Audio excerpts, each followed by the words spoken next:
My name is Alina. I am 28 years old this year. It might be just a number with little significance to others, but for me, it marks a long journey from darkness to light, and perhaps, back into darkness again. I used to be a model. Not the kind that walks the runway, but the kind people would only dare to glance at furtively in magazines hidden behind curtains. Don't judge me. Those nude photo shoots were my only way to survive in the heart of Los Angeles, a city of extravagant dreams, but also a place that devours fragile souls. Back then, I had no other choice. Rent, utility bills, and countless days of hunger backed me into a corner. And then I met Lucas. Lucas was a photographer. A dreamer with sparkling eyes and a gaze so profound it felt like he could see straight through your soul. Lucas was unlike anyone I had ever met. He had a completely different perspective on the world. To Lucas, beauty lay in the truth, no matter how raw and painful that truth might be. "You are not just a body," Lucas said to me during our first photo shoot. "You are a story, and I want to tell that story." Lucas's photos were unlike anything I had ever seen. Through his lens, I was not just a naked girl. I was emotion, I was light, I was darkness. It was Lucas who helped me gain recognition, money, and most importantly, pride in a world full of prejudice. But between us, it wasn't just about art. Long photo shoots that stretched into the night, conversations under dim lights, and nights we fell into each other's arms in Lucas's cramped apartment. Those were the moments when I thought I had found something truly beautiful, even though I knew it wouldn't last long. Then I met Mark. Mark came to me like a different kind of light, a radiant but cold light. He was a successful businessman, a man who had endured the pain of losing his wife and was now seeking solace in the final years of his life. I knew that when Mark looked at me, he didn't see a model or a girl with a tainted past. He only saw a woman who could warm his heart, even if only for a fleeting moment. I didn't love Mark. But I knew he could give me something Lucas never could: stability. A life where I no longer had to worry about tomorrow, no longer faced prying eyes or whispers behind my back. Lavish Los Angeles had taught me that, sometimes, to survive, you have to make compromises. And I did. But I didn't realize that the past wouldn't let me go so easily. My story begins when I stepped into the seaside mansion in Big Sur that Mark called home. And there, I saw Lucas again, Mark's son. I stepped into Mark's mansion with a mix of nervousness and hope. Big Sur unfolded before me like a vivid oil painting, sheer cliffs embracing the azure coastline, waves crashing against the rocks like echoes from another world. The mansion stood atop a hill, overlooking the Pacific Ocean, where the golden afternoon sunlight stretched across the water like a gilded sheet. I thought, this is where I would start a new life. A place far removed from my past. A place where I wouldn't have to think about the shameful days or endure the scrutinizing eyes of others. Mark welcomed me with a warm smile and a gentle embrace. He was the kind of man who made you feel safe from the very first moment. "This is your home, Alina," he said in his deep, comforting voice. "From now on, you don't have to worry about anything. Just live happily." I nodded and smiled back at him, but a faint uneasiness stirred within me. This safety, this peace, did I truly deserve it? I gradually adapted to my new life in the spacious mansion. Mark didn't ask for much. All he needed was for me to care for the house and prepare dinner whenever he came home. But the one thing he emphasized most was my relationship with Lucas. "The boy is a little hard to get close to," Mark said during a dinner conversation. "He lives in his own world, loves art more than anything else. I hope you can befriend him. Help me keep him close to the family." I agreed without much thought. But nothing could have prepared me for the moment I first saw Lucas. That afternoon, I was sitting in the living room, watching the sunlight dance through the sheer white curtains, when the front door swung open. I turned around, and everything seemed to freeze in place. Lucas walked in. He was just the same.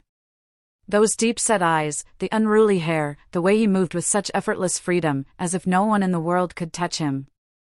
But what stunned me most was the look in his eyes when he saw me. Lucas froze in the doorway, his eyes widening, and in them I saw astonishment, confusion, and anger. Alina? That single word left me paralyzed.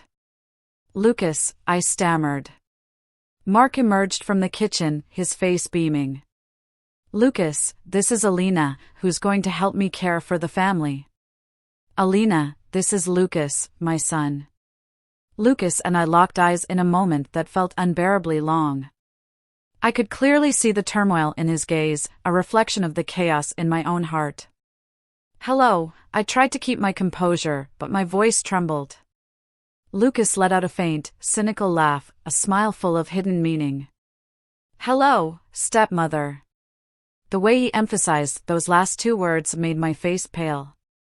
Mark didn't seem to notice, but I knew Lucas had done it deliberately to test me. When Mark left the room, Lucas turned to me, lowering his voice. What the hell are you doing here? I looked at him, pleading with my eyes. Lucas, please. Don't say anything to Mark. Lucas scoffed. What are you afraid of? That he'll find out you were a nude model, or that he'll learn we once. Enough! I interrupted him, my voice trembling. Lucas stepped back, crossing his arms over his chest, his gaze cold and piercing. Fine. I won't say anything. But don't think I'm doing this for you. I'm doing it for my father. I stood there, watching him leave the room, my heart heavy with fear and dread. The peaceful life I had hoped for had now turned into a living nightmare. On the first morning under the same roof, the tension between Lucas and me was taut like a tightly strung wire. I woke up early to prepare breakfast, as Mark had instructed, hoping to ease the awkwardness. Mark sat at the dining table, reading the newspaper and savoring his black coffee. Lucas appeared in his pajamas, his hair a mess and his eyes bleary, as if he hadn't slept all night. Sleep well, Lucas? Mark asked, oblivious to the heavy atmosphere between us. Lucas glanced briefly at me before replying in a raspy voice. Not bad. But I suppose I'll have to get used to changes. The way he emphasized the last word made me lower my head, unable to meet Mark's gaze. When Mark left for work, Lucas and I were left in an uncomfortably quiet house. I kept myself busy cleaning, avoiding Lucas as much as possible. But he wasn't going to let me off so easily. How long do you plan to play the role of the kind stepmother? Lucas asked, leaning against the doorway, his tone dripping with sarcasm. I stopped what I was doing and turned to face him. Lucas, I don't want to fight with you. Can't we just keep things civil? Civil? He laughed, a cold sound that sent a shiver down my spine. You think you walking in here and pretending to be my stepmother is civil? I clenched my fists, trying to stay calm. I'm not pretending. I'm here because of Mark. He gave me a chance to rebuild my life. Lucas stepped closer, his sharp gaze piercing through me. Rebuild your life? Don't tell me you've completely forgotten your past. I froze.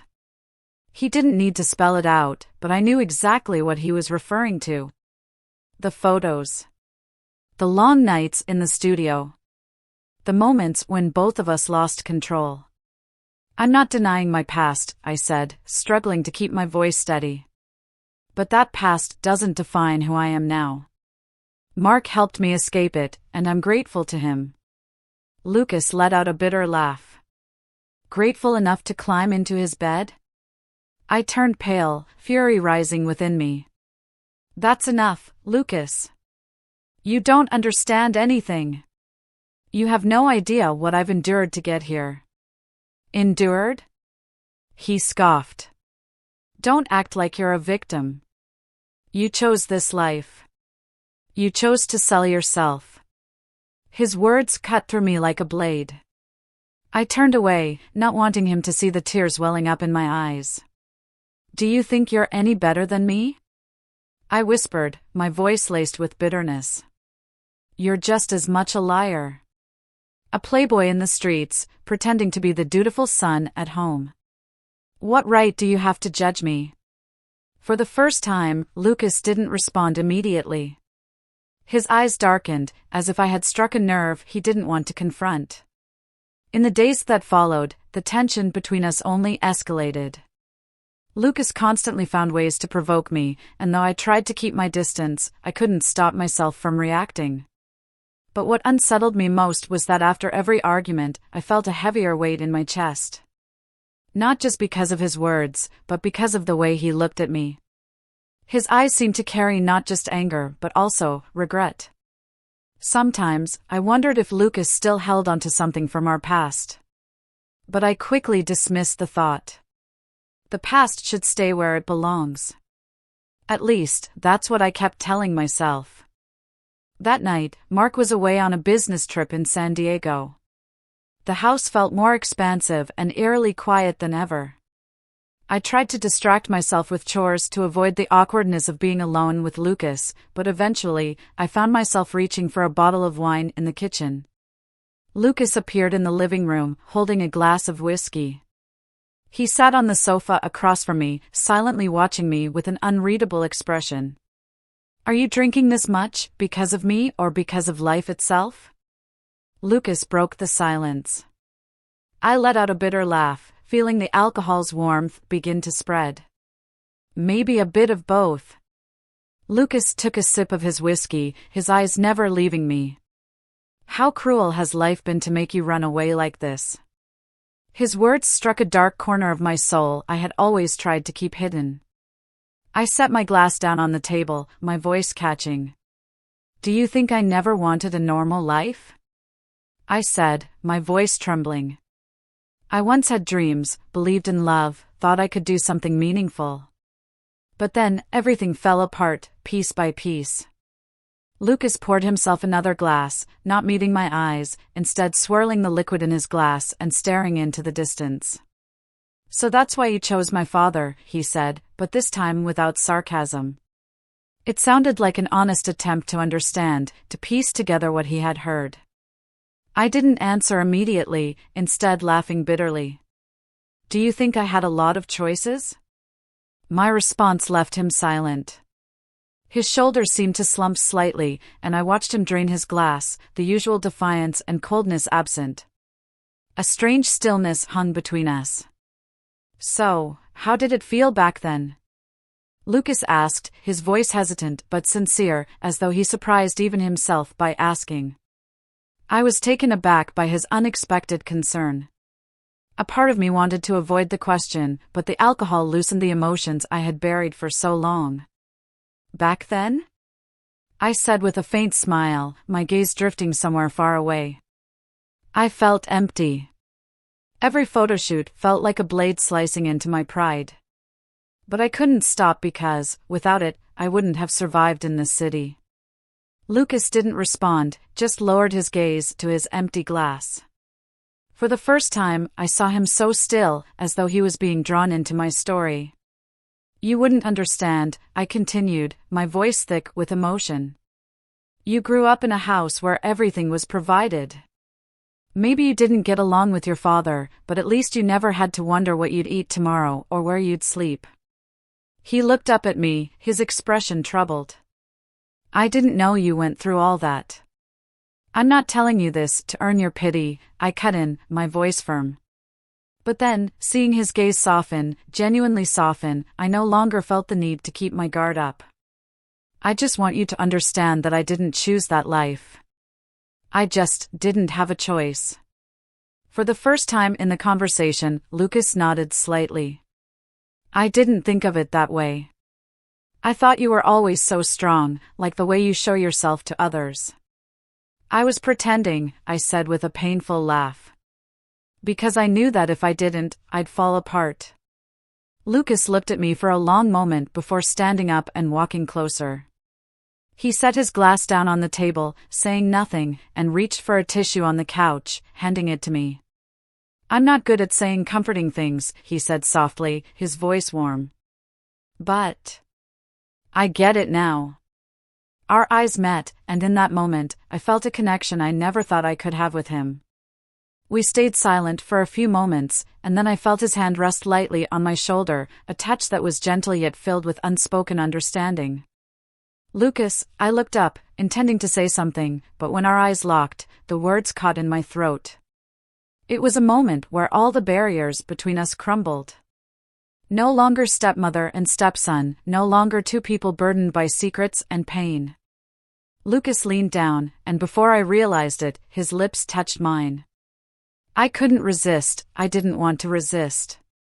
Emotions surged, and everything we had suppressed for so long erupted in an instant. We clung to each other, no logic, no boundaries, just raw vulnerability and unspoken desires buried deep within both of us. When I opened my eyes, the clock was nearing midnight. I jolted to the realization that Lucas and I were still lying on the sofa in the living room.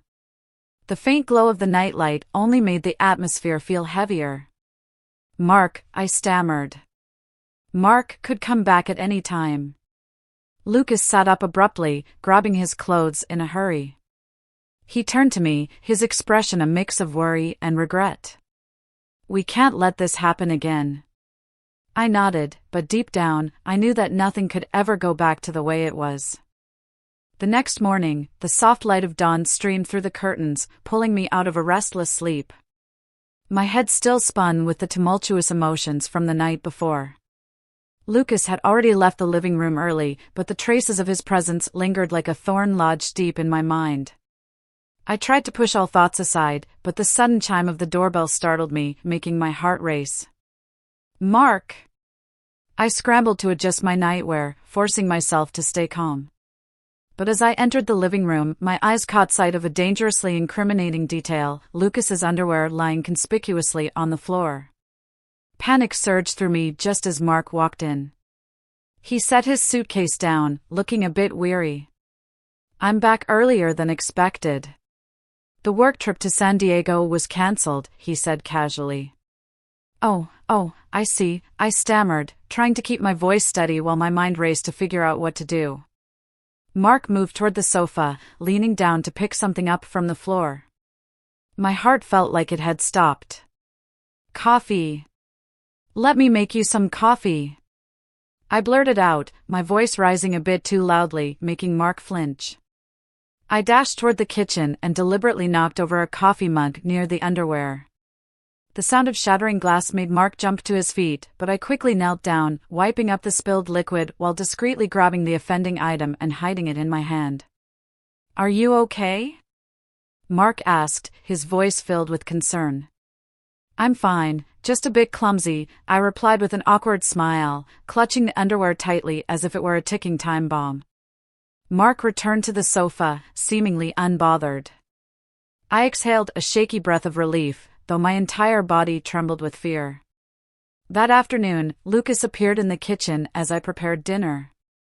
He leaned against the doorway, his eyes scrutinizing me.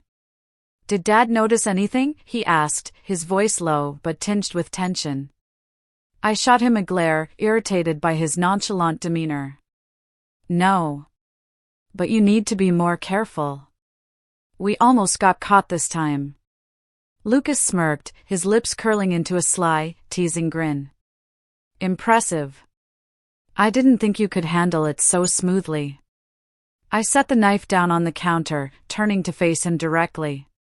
"Lucas, this has to stop. Right now." He stepped closer, closing the gap between us until there were only a few centimeters between us. "Do you really think we can pretend nothing happened?" "I have no other choice," I said through gritted teeth, struggling to keep my voice steady. "I can't lose Mark.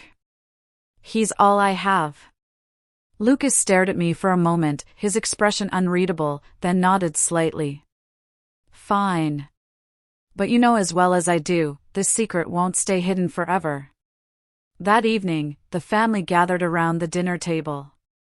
Mark talked about the challenges at work, Lucas nodded along like a dutiful son, and I forced myself to smile and nod at the right moments, though my mind was in chaos. When dinner ended, Mark excused himself to go upstairs. Lucas glanced at me, his eyes filled with unmistakable intent. "Good night, stepmother," he said, his voice laced with mockery, though quiet enough that only I could hear. I didn't respond, merely watching him as he left the room.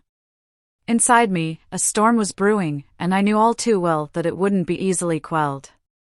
The next morning, I sat before the vanity in my bedroom, my gaze fixed on the small ring on my ring finger. Mark had given it to me as a symbol of our bond, though it wasn't an official proposal.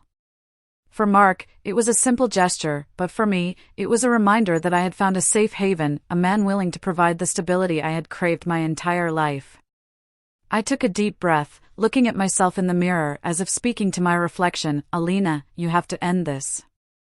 There's no turning back." That afternoon, I arranged to meet Lucas in his studio, a place where my bold photographs from the past still hung on the walls as pieces of art. He stood there, his deep eyes fixed on me, as if waiting for the answer he already knew. "Lucas," I began, my voice firmer than I felt. "We can't keep doing this. I've made my decision." He raised an eyebrow, his lips curling into a faint, skeptical smile. "You've made your decision?" "Decided to live as the perfect little wife next to my father and pretend nothing ever happened between us?" "I'm not pretending," I said firmly. "I'm trying to start over." Mark gave me a chance to live a life free from worry, free from running, free from struggling to survive. I can't throw that away. Lucas stepped closer, his piercing gaze cutting through all my defenses. "You think you can bury the past? That everything will just disappear because you've decided to forget it?" My throat tightened, but I held his gaze. "I know it won't be easy. But I'll do whatever it takes to make it happen." "Lucas, we were wrong. Wrong from the start. And now it's time to make it right." Lucas froze, turning away and gripping the edge of the table tightly. "Do you really love my father, Alina? Or do you just love the life he provides?" The question felt like a dagger to my heart. I didn't answer immediately because the truth was painful. I didn't love Mark, not in the way most people understand love. But I respected him, and I knew he represented the path to the life I had always dreamed of. "That doesn't matter, Lucas," I said after a long pause. "What matters is that I'll be loyal to him. From now on, everything between us is over." Lucas turned back to face me, his eyes blazing with a mix of anger and disappointment. "Do you really think it's that simple? Alina, I know you. I know you better than anyone. You can fool my father, but you can't fool yourself." I looked at him, my heart heavy. "I won't deceive him, Lucas. I've made my decision. And you need to respect that." I left Lucas's studio, feeling a mixture of relief and sorrow. I knew this decision wouldn't be easy to carry out, but I also knew it was the only path forward. That evening, I sat with Mark at the dining table, listening as he talked about a new project he was pursuing. His eyes lit up as he discussed his plans, and I realized how much Mark trusted me, how important he had made me in his life. I smiled, silently promising myself that I wouldn't let him down. No matter how heavy my past was, I would bury it.